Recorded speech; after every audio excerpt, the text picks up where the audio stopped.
Good morning, students. Let's continue the reading of our chapter number 9, Robin Hood and Maid Marianne.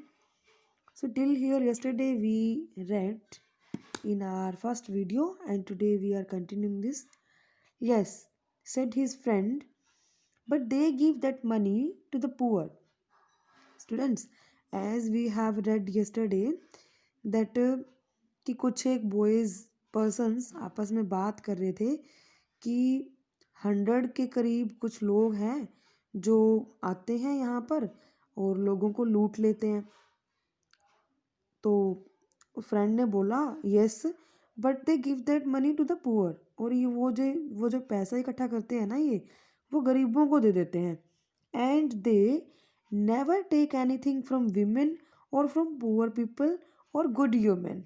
Human means farmers.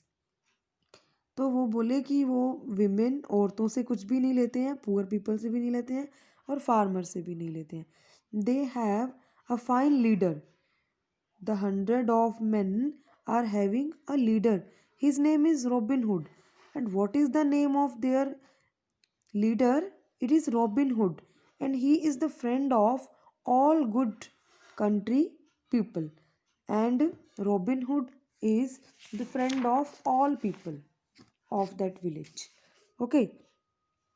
They say the first man added, here first man is talking, that there is no better bowman in the country than him.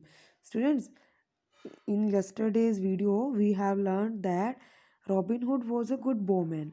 वो अच्छा तीर चलाता था, तीरंदाज था बहुत अच्छा। तो वो उसकी प्रेज कर रहे हैं कि हाँ वो बहुत अच्छा बोमैन है। There is no better, option नहीं है कोई और उससे अच्छा। Maid Marian thought about their words, it sounds like my Robin. Let me find out. I'll go and see this Robin Hood. Now, Maid Marianne, no Robin Hood. She knows that. उसके mind में सुनते ही ख्याल आया कि Bowman तो बहुत अच्छा robin है। तो उसे लगा कि ये रॉबिन की बात तो नहीं कर रहे हैं। Let me find out. She is thinking that I will find out, I will go and see this robin hood. She put a boy's clothes on with a blue hood that hid her hair and most of her face. तो उसने क्या किया, लड़कों वाले कपड़े पहन लिए। Okay, blue सा हैट कर लिया सिर पर ताकि उसके जो बाल हैं वो बिल्कुल छिप जाएं और उसका फेस भी कवर हो गया। Then with her bow and arrows and strong quarterstaff he left lord Fitzwater's castle. Nobody saw her go. तो आपको पता है कि वो भी बहुत अच्छी बो चला लेती है, तीरंदाज है। तो उसने अपने बो लिए, एरो लिए और क्वार्टर स्टाफ एक वेपन होता है, हथियार, वो भी लिया और वो चली गई अपने फादर का कैसल छोड़ के। किसी ने उसको जाते हुए नहीं देखा। A few days after that Marian was in Sherwood Forest. Now she reached where? Sherwood Forest. Students, you know where is Sherwood Forest? It is between the two castles, Robin Hood की castle और maid Marian की castle के बीच का जो forest था वो क्या था? Sherwood Forest. She was very hungry and she was glad to see a nice fat deer. उसे भूख लगी थी बहुत, तो उसने एक अच्छा सा हिरन देखा. With an arrow on the string of her bow she began to move very quietly through the trees towards the deer. तो उसने अपना बो सेट किया और वो डियर के पीछे जाने लगी ट्रीज के बीच. Boy said a loud voice, what are you doing? Now a voice came that what are you doing? Away went the deer. Marianne turned quickly.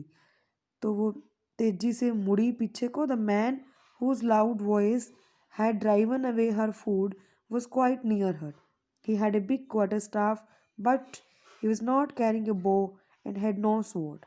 तो जो जिस पर्सन ने आवाज़ दी थी, he was having quarterstaff means he was having a big weapon, but he was not having any bow or any sword in his hands.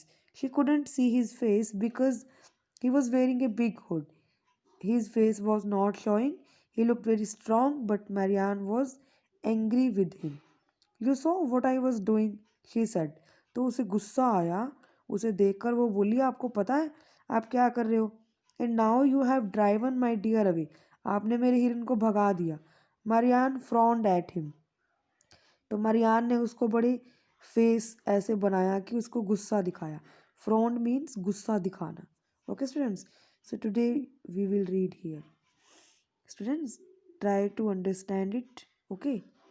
And today I will give you some opposite words. Write in your notebook. Okay. Thank you.